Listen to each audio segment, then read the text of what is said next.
con này chị nét không, con này lên xoáy.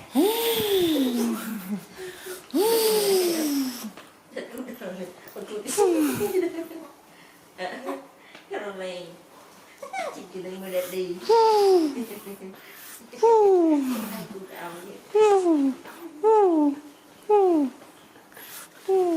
Chị lấy chị mua thì rồi lấy chọc thấy chợ.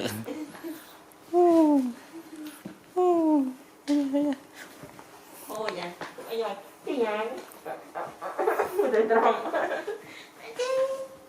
chị đẹp đi rồi. Chị nói con này, sư chị mà gớm này, chị này, chị ấy từ ấy nữa. Ở mặt này kìa, rồi nói, rồi nói,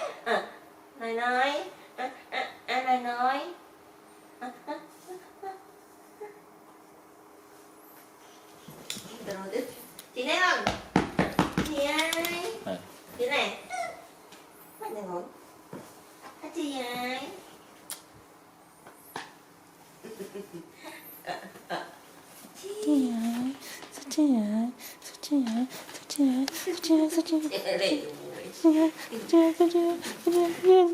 Ui bộ kho rồi nè. Lột ra rồi. À, bộ kho à, tốt. Ông này nó đi để khảo rồi. Bắt chập thì. Có đây. Có này đi để khảo xem. Một chút kẹt. Tẹt. Chọn đây cho được tẹt này.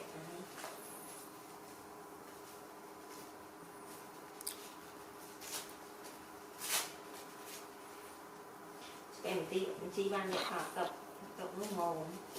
Đi đi đừng lấy cái gì đó. Chị ơi, lên ngoài đúng rồi. Ê, vô đấy. Chị thấy không? Con nào? Nhìn là lấy cái từ cái lấy.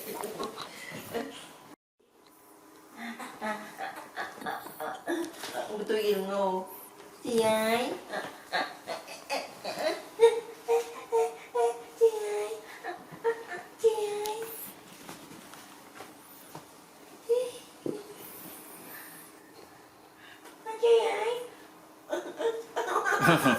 Cái gì vậy?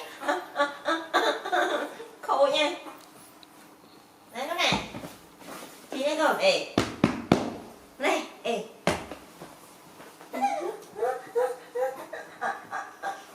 Chỗ hàng người đó. Gì đấy? Chân gây cho môi. Cái thời chân là bởi vì gây cho môi. Chân rồi kia gây cho môi. Ê, con này. Phải.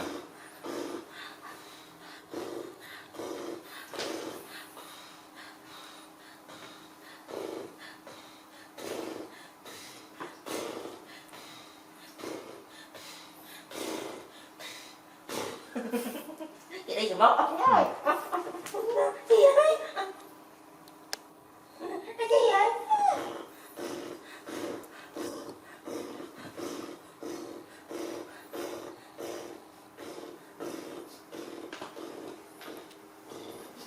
Ngọt đấy, tùy nhưng mà ngọt.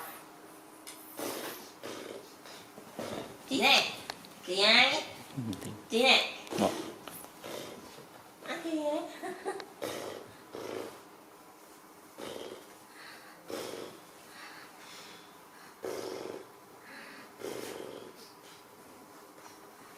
Tụi mình cũng ngon.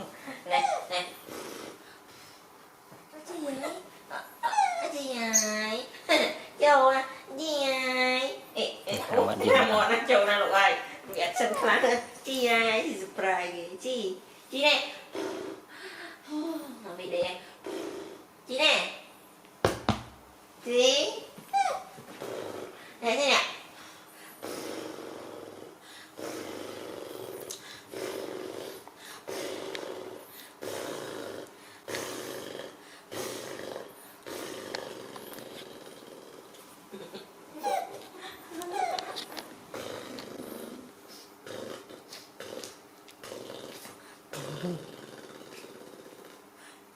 Đi mà. này đây cái này thế này đây đây mua trên đây này còn mà bị bạn làm mà chị này đợi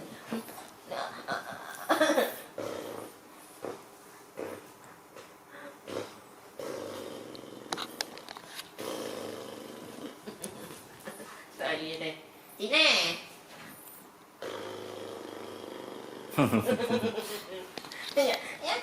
bác không này này rồi tới đi nhé trên này tìm được bạn này đấy ui chị này này chị đây con này chị anh chị ơi anh chị ơi anh chú chị ơi anh chị ơi ôi trường tròn nè anh chị ơi cái slide nhỏ anh chị ơi chị ơi chị ơi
nhẹ nhàng xong rồi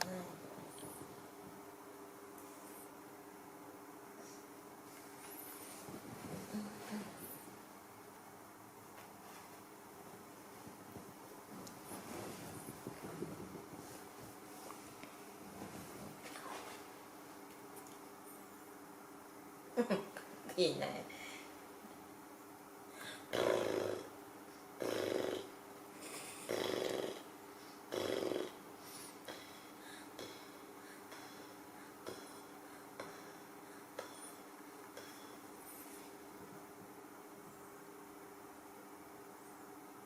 Phật này bị cay đây thì bật ra gì ấy còn không hết phải chất hình đấy gì đấy là biết nó trời sợ nghe nhá đi con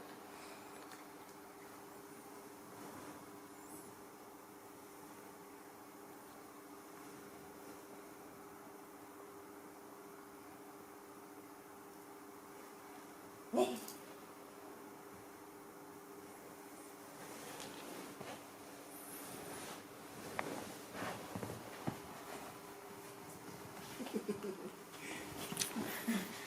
sai thêm vào đây cái này tí này tham mặt cùng đi châu về rồi cái cắn pa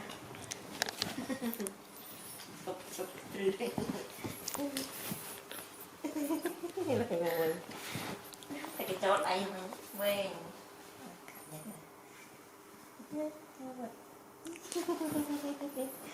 thôi à chị ơi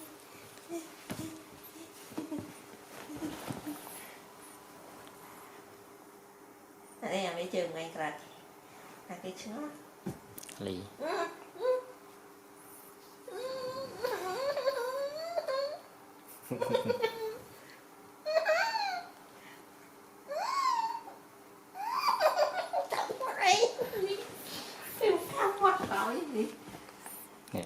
một chỗ mà những bị thời nhé vừa thời nhé cái phòng mà nó rụt cây ạ lên cái này chị này cái này chị này chị này cái này Còn bự thôi chứ còn bự.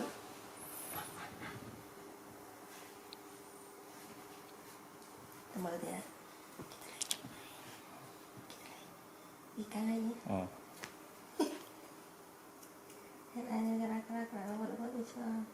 Rồi đi đây thằng nào chiều đặt thằng này bự rồi nhé. Bắt gì bây giờ dạ chất xí rồi bự chứ chất mặt rồi bự. Chị này có này nằm lấy không?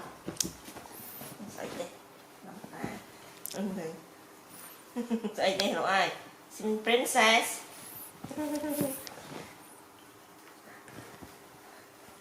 Đừng quá ok.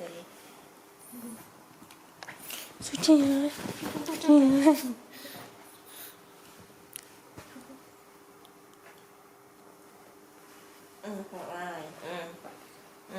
Đi vậy nè.